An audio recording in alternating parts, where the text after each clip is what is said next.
એ કે એ નથી ખબર. મેં કેમ લીધું એ નથી ખબર. મમ્મીએ કીધું. પછી મેં એને સમજણ પાડીને એને એટલી બેયને મજા આવી. બે માસિયા હતા. એ કે હવે અમને આનંદ છે કે અમે બ્રહ્મ સંબંધ લીધું છે. પેલા કોઈ પૂછે એટલે કંઠી બતાવી દે, હા લીધું છે. હવે અમને આનંદ છે. વલ્ભાચાર્ય કોણ નહોતી ખબર. આ જે પાસે લીધું એ જે કોણ, કોના વંશ, હવે કશી ખબર નહીં. મમ્મીએ કીધું વ્રત કરવાનું આગલા દિવસે, બ્રહ્મ સંબંધ લેવાનું, લઈ લીધો. પણ આજે જ્યારે સમજ્યા તો આપણા ઘરે આપણા બાળકોને જ્યારે આપણે સમજાવીએ કે તારે બ્રહ્મ સંબંધ લેવું છે, જો એ પૂછે શું કામ, અને તમે એને સમજાવો કે કરોડો વર્ષોથી ઠાકોરજીથી વિખૂટા પડ્યા છે, આપણે પરમાત્માના અંશ આત્મા છીએ, તો ઠાકોરજી આપણને નથી ભૂલ્યા. આપણે અહીંયા આવ્યા જાકમ જોડ જોઈને ભૂલી ગયા. જેવી રીતે તારે મેં તું માસ્ટર કરવા અમેરિકા જાઉં છું. મને કે હા જા, ત્યારે મમ્મીને કહીને જા, રોજ તને ફોન કરીશ, તું રડીશ નહીં, હું ભણી લઈશ એટલે ડિગ્રી માસ્ટર કરીને પાછો જ આવીશ, તારા વિના મને ન ગમે. મમ્મી એવી રાજી થાય. જાય એટલે ઓલું મહિનો 1.5 મહિનો તો ત્યાંનો રંગ લાગતા વાર લાગે ને. રોજ ફોન કરે, મમ્મી તારા જેવું નહીં હો, અહીંયા તો કાંઈ ખાવું હોય એટલે બહાર જવું પડે, વેજ નોનવેજ ભેગું અહીંયા શોધવું પડે. મમ્મી ઘણીવાર ભૂખ લાગી હોય તો કલાક શોધતા થાય. મમ્મી કે હા મારા દીકરો મને કેવો યાદ. ધીમે ધીમે ગ્રુપ થાય, ભાઈબંધો થાય,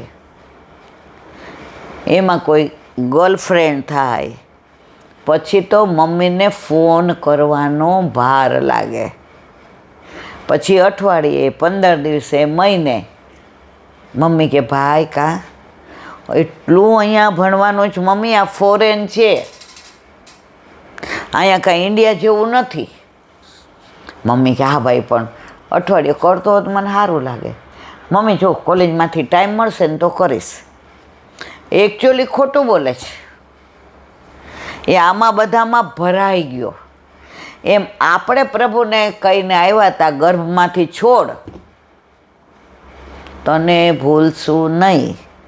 બહાર આવ્યા કાકાને, મામાને, માને, માસીને, ભાઈને, બેનને, દાદાને, દાદીને, ઘરને, ખાવાનું ને પીવાનું ને ઓહો. પ્રભુ કે આ તો જો હવે મને યાદ એ નથી કરતો. પણ પ્રભુ ભૂલ્યા નહોતા તો વલ્લભને ભૂતલ પર મોકલા કે મારા દેવી જીવને શોધી અને એનો હાથ મારા હાથમાં સોંપો. તો આપણો હાથ બ્રહ્મ સંબંધ લીધું ત્યારે મેં કીધું તુલસીજી આપ્યા હતા. મને કે હા. મેં ઠાકોરજીને ચરણારવિંદના, મને કે હા પધરાવ્યા હતા. મેં તો પાછો બેયનો સંયોગ થઈ ગયો. મને કે હા આ બ્રહ્મ સંબંધ છે. રાજી થઈ ગયા. મેં કીધું અમેરિકા રહેતા હો, ભૂલી ગયા મા બાપને. પછી 6 મહિને કરીએ, પણ ઓલી ફ્રેન્ડ ગર્લફ્રેન્ડ તારા જેવા 25 ફરતી હોય ને વહી જાય. ભણવામાં 1 સેમિસ્ટરમાં ફેલ થાય, પૈસા ખૂટે. પૈસા હતા ત્યાં સુધી ભાઈબંધો ખાવાય આવતા હતા. પીજીમાં પૈસા નહીં, કોણ યાદ આવે? મા બાપ. 6 મહિને ટાઈમ નહોતો મળતો ફોન કરવાનો. કરવા માંડ્યા, યાદ આવી.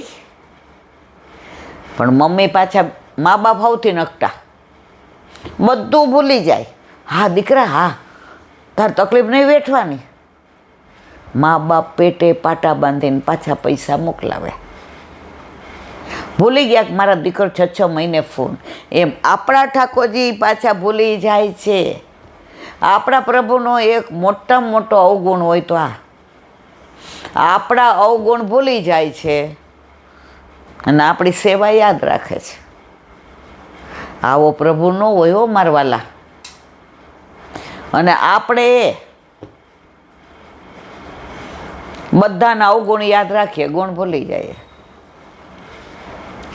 તો આપણે ભૂલી ગયા હતા પ્રભુને બધા આમ જાકમ જોડ. અને જ્યારે તકલીફ પડી, બે હાથવાળાના હાથમાં નહોતી, ત્યારે આપણે કોને યાદ કર્યા? ઠાકોરજીને. દુઃખ મેં સુમિરન સબ કરે, સુખ મેં કરે ન કોઈ, જો સુખ મેં સુમિરન કરે તો દુઃખ કાહે કો હોય. અને પ્રભુને યાદ કર્યા.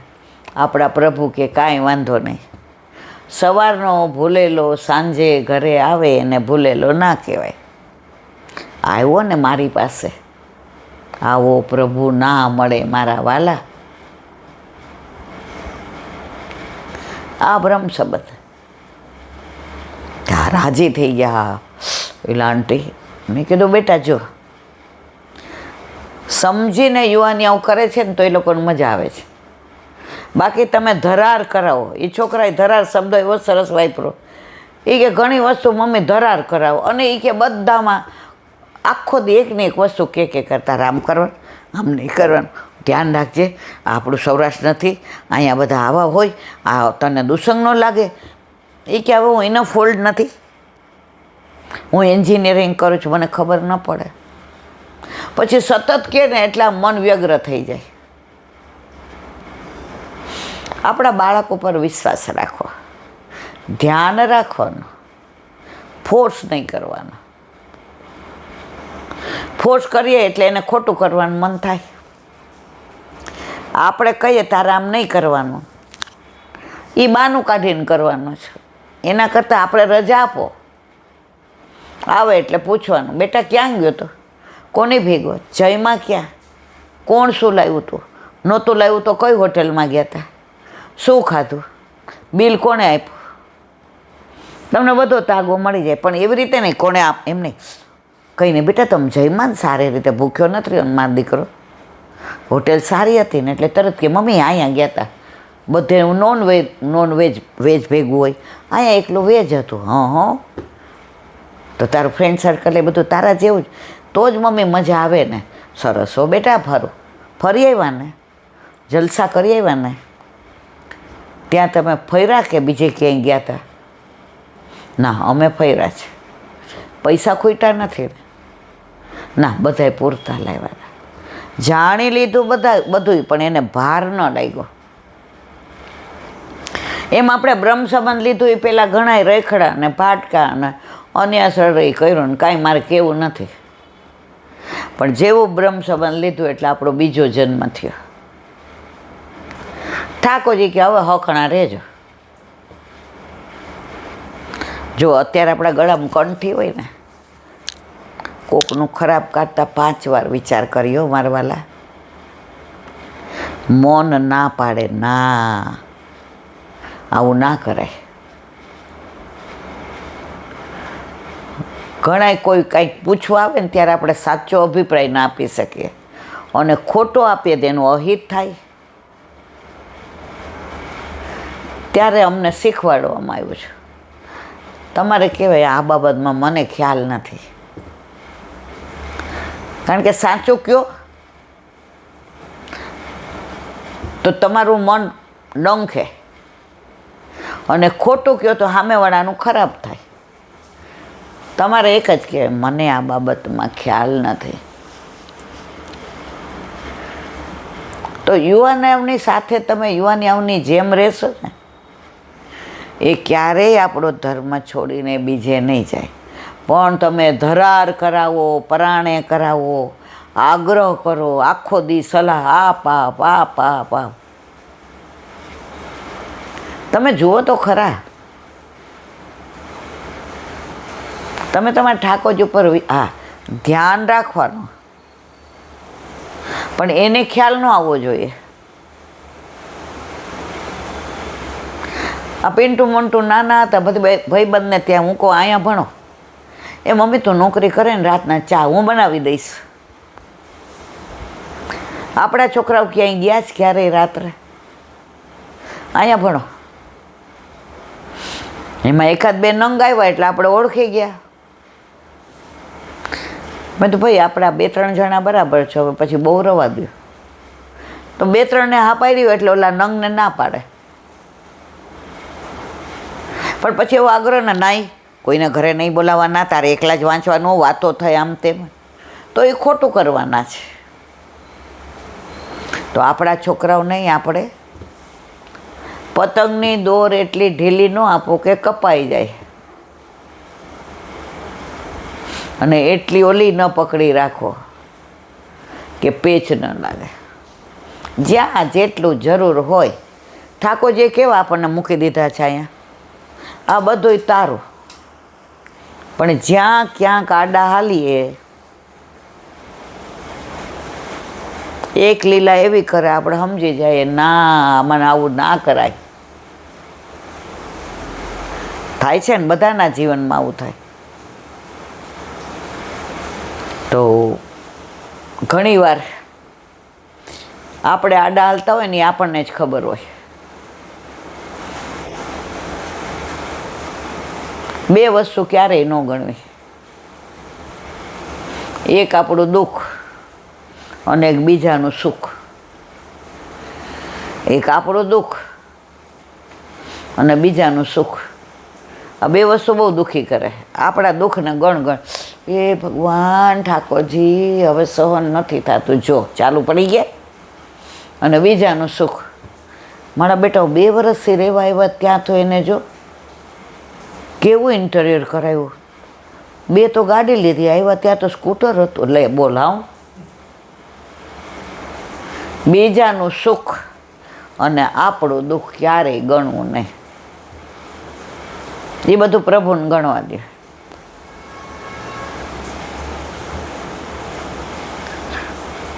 બ્રજમાં એક સંત હતા,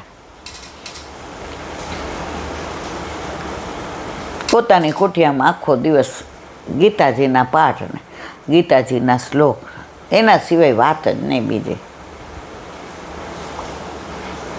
મધુકરી એકવાર કરવાની. હવે ત્યાં સાઉથમાંથી એક છોકરો આવ્યો, તો એ રોજ પરિક્રમા કરે. અને મહારાજ શ્રી શ્લોક બોલતા હોય એટલા સરસ બોલે, એનો અવાજ એવો, એના પ્રોનાઉન્સ એવા, એનું સંસ્કૃત એવું. એટલે આ ત્યાં થોડી વાર ઊભો રહે ને એને મજા પડી જાય. એકવાર એને તરસ લઈ ગઈ, એટલે કોટિયામાં જઈને કે આ મટકી છે, પાણી પીવું? કે હા પી. ઈશારો, ઓલા શ્લોક તો ચાલુ જ હતા. એ કે બેસો? એ કે હા. બેઠો. પછી કે હું મારે પાછું નથી જવું, તમારે કુટિયામાં તમારે ભેગો રહો. એ કે હા. હવે રોજ આ શ્લોક બોલે ને આ સાંભળે. મધુકરી એ કરી આવે ને 2 જણા ગાયને દે ને કીડીમાં થોડું કરિયાણું નાખે ને વધે પોતે 2 જણા લઈ લે. હવે મારા શ્રીને એના બધા જે ભેગા સંત હતા એ લોકોએ કેવડાવ્યું કે આપણે કેદારનાથ, બદ્રીનાથ 4 ધામની યાત્રાએ જવું છે, તો તમે ચાલો. એટલે એણે આને કીધું કે ભાઈ હું જાઉં છું, આ કુટિયામાં તાર રહેવું છે? એ કે હા. એ કે જો મારી પાસે કોઈ બીજું વસ્તુ નથી, મારા ગીતાજીને સાચવીને રાખજો, કારણ કે ત્યાં હાલવાનું હોય, ઉપર જવાનું હોય એટલે મને ટાઈમ નહીં મળે. આ મારા ગીતાજી મારી જાન છે. ઓલો કે જઈ આવો. રૂપક છે. ગયા. હવે ગીતાજી મૂક્યા હતા તો હાંજે જોયું તો ઓલા મધુકરી કરી હતી એમાં કાંઈ ગળ્યું હશે, તો ઉંદેડો આવ્યો તો ગીતાજીને કોતરવા માંડ્યો. એટલે એણે ગીતાજી લઈ લીધો. અરર. હવે કે શું કરવું? તો ત્યાંથી 2-3 જણા નીકળ્યા. એને કે આ ઉંદેડાનું શું કરવું મારે ગીતા? એ કે બિલાડી લાવી દે, બીકનો મારો વયો જશે. બિલાડી લાવ્યો. એટલે ઉંદેડાએ બંધ કર્યું કોતરવાનું. હવે બિલાડી દુબળી પડવા માંડી. તો કે હવે શું કરું? એ કે ગાય લાવી દે એટલે એને તારું દૂધ. ગાય લાવ્યો. પછી કે આ ગાયને દોવાની ને બછરું ને એ કે હારી બાય રાખ 24 કલાકની, બધું કરે. રાખી, પ્રેમ થઈ ગયો, પરણી ગયો, છોકરું થઈ ગયું. હવે 2 વર્ષે મહારાજ આવ્યા. પહેલાંના જમાનામાં તો બધે હાલીને જવાનું ને કરવાનું. ઝૂંપડી આગળ આવ્યા તો 2 છોકરા અંદર રમે, ગાય ને બછરું ને ઓલી આમ રૂમઝૂમ પગમાં ઝાંઝર ને બહાર ચૂલો પેટાવેલો ને ઘરની અંદર તો તમે અરે એ કે આ મારી કુટિયા. આમ જોયું કે હા છે તો આની સામે નહીં. હા આ ઝાડ જ. અંદર ગયો તો ઓલો છોકરાને રમાડતો હતો. એ કે હું કરસ, તને હું આવી રીતે. એ કે તમારે ગીતાજીની કમાલ છે બધી.